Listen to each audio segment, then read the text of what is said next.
Today's lesson is on business communications. We will be discussing how to appropriately and effectively communicate in the professional setting. We'll begin class by discussing letters, emails, and memos and their functions. We will then discuss tips and tricks for writing effective cover letters and resumes, which will be an assignment in this course. You will be responsible for completing both a cover letter and a resume. We'll talk a little bit more about that when we meet in person, but it's important to know that this is an assignment for this course and will be an important part of the lesson. There are many different types of business communication mediums. However, letters, memos, and emails are by far the most popular and common types that you'll most likely use in either current internships or your future positions. Letters are written for people outside of the organization. They're often used to make requests and inquiries, or accept and refuse claims, communicate important information, record agreements, and apply for jobs. Memos are written for people inside of the organizations. They often contain meeting agendas, policies, internal reports, and short proposals. Emails are written for people both inside and outside the organization. In fact, the majority of letters and memos today are sent as an attachment to an email. Emails are used in situations that once called for less formal times when you would make a phone call. You can now send an email. But they've recently been also used for formal communication as well, as texting and other forms of instant messaging across the office have taken away. The basic features of letters, memos, and emails typically include header, salutation, introduction, body paragraphs, conclusions, and signatures. However, memos, because they're sent internally, often do not include a salutation or a signature. A header is put at the top of a letter and typically includes the date and address of the individual you're sending the letter to. For a memo and email, the header should include the following parts: a to, a from, a date, and a subject. The salutation is usually the greeting, written to "Dear," insert name, or "To whom it may concern." When using someone's name, make sure that you have the right name and title. For instance, are they a Miss, a Mrs., a Ms., a Mr., or a Doctor? Or another type of salutation that you should use. It's important to know that if you're going to be addressing them. The introduction should clearly communicate the main goal of the letter, memo, or email that you're sending so that it can be easily identified. The body should include the majority of the information and further explains the details. The conclusion should summarize what was included in the letter and then provide next steps and action items. It's important to remember that the conclusion should always include action items. And your signature should include a formal closing such as "Sincerely," "Regards," "Yours truly," or "Yours sincerely." You may have heard others as well, and those are okay as well, as long as you have a signature and a formal closing that goes with that. Transmittal documents. Letters, memos, and emails are often also used as transmittal documents. A transmittal document is placed on the top of another document to explain the document's purpose and clarify who should be receiving it. The transmittal letter or memo should always be included when sending documents or materials through the mail. When sending an email with attachments, the email should be used as a transmittal document. The transmittal document should do the following: identify the materials enclosed, state the reason that the materials are being sent, summarize the information being sent, and clearly state any action, request, or required items of readers, and finally provide contact information. A transmittal document is one type of letter, memo, or email. There are a variety of different types, including inquiries, responses, claims or complaints, adjustments, and refusals. An inquiry is used to gather information specifically or specially to answer questions about important or sensitive subjects. When might you write an inquiry letter? Well, an example would be a job inquiry, when you're looking to see if a job exists. A response is a written answer in response to a inquiry. This would be the response to your job inquiry. A complaint or claim explains a problem and asks for amends to the issue. A claim or complaint should explain the problem in detail and explain what you would like the receiver to do with the information and to do about the issue. When writing a claim or complaint, it's important to remember that it really should have action items as to how you would like for them to solve that. When would you write that? Well, an example might be for a damaged product.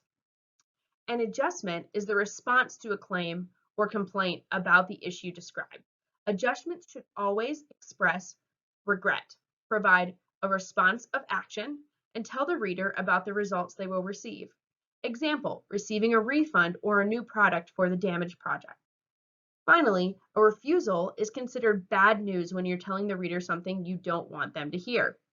That is a letter that may be written as a response to a claim or to an inquiry that just happens to not have positive based information. Writing an email, letter, or memo, it's important to know who your readers are. There are 4 different types of readers. The primary reader, or also the action takers, are the people who will take action after reading the message. They are the first people that we really want to see the email and think they should be doing something with the information in the email, memo, or letter. The secondary reader, also known as an advisor, as an individual to whom your primary readers will turn to if they need advice. The tertiary readers are the evaluators, and they are any other people who may have an interest in what you're saying. Letters, memos, and emails have a strange way of turning up in unexpected places.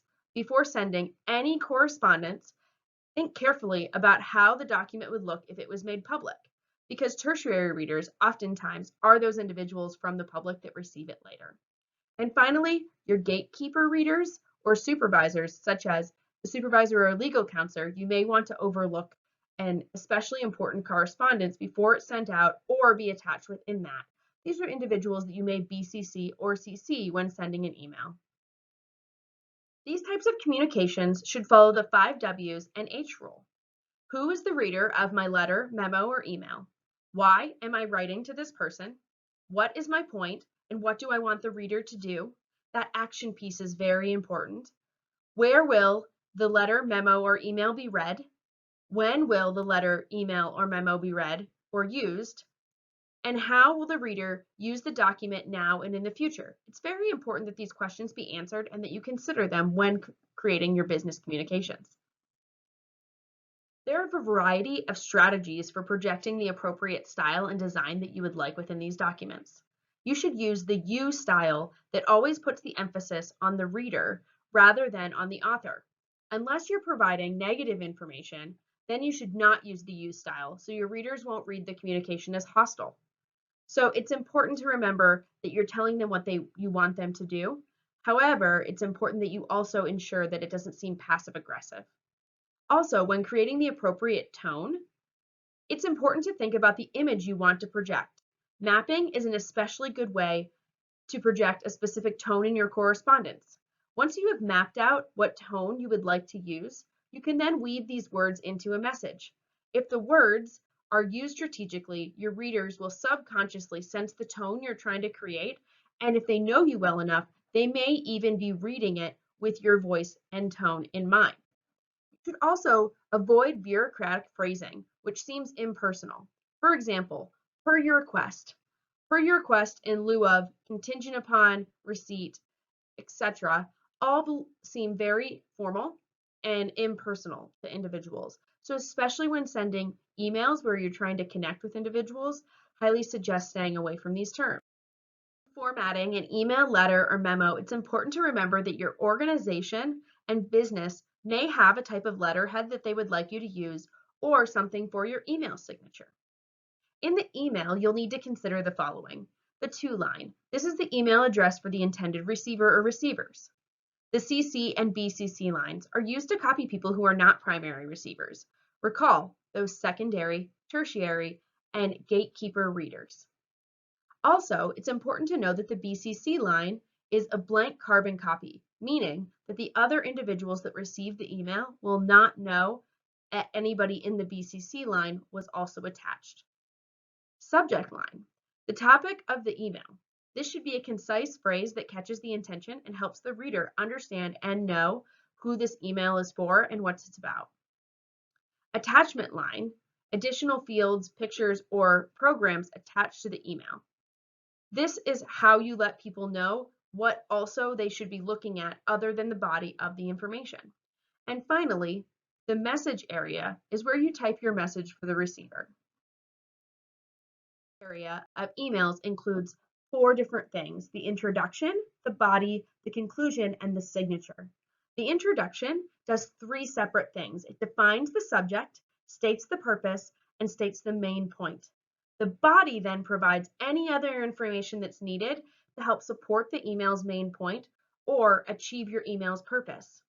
The conclusion should thank the reader, restate the main point, and look to the future. Remember those action items we talked about? And finally, you should sign off with a signature. Email programs usually let you create a signature file that will automatically put your signature at the end of all your messages. Your signature. In an email, you can create a signature file that you can consistently use with the click of a button or automatically on the end of all emails. Signature files allow you to personalize your message and contact information.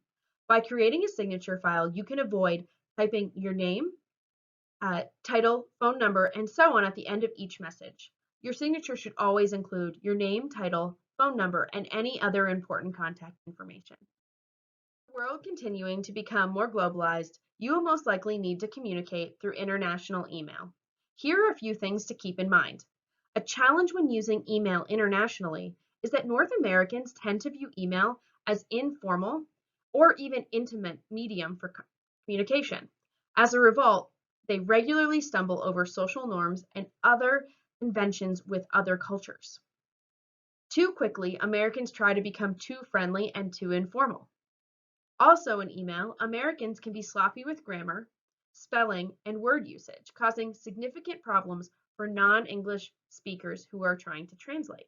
It's important to keep these things in mind when communicating with someone of a different background than yours to ensure that the communication that you're using is effective and does not lead to any further miscommunication. Communicate effectively through international email following the following tips. Always allow time to form a relationship. Introduce yourself and don't rush into making a request. Use titles and last names. Focus on the facts, factual issues regarding the who, what, where, when, how, and why, and cut out all non-essential information. Talk about the weather.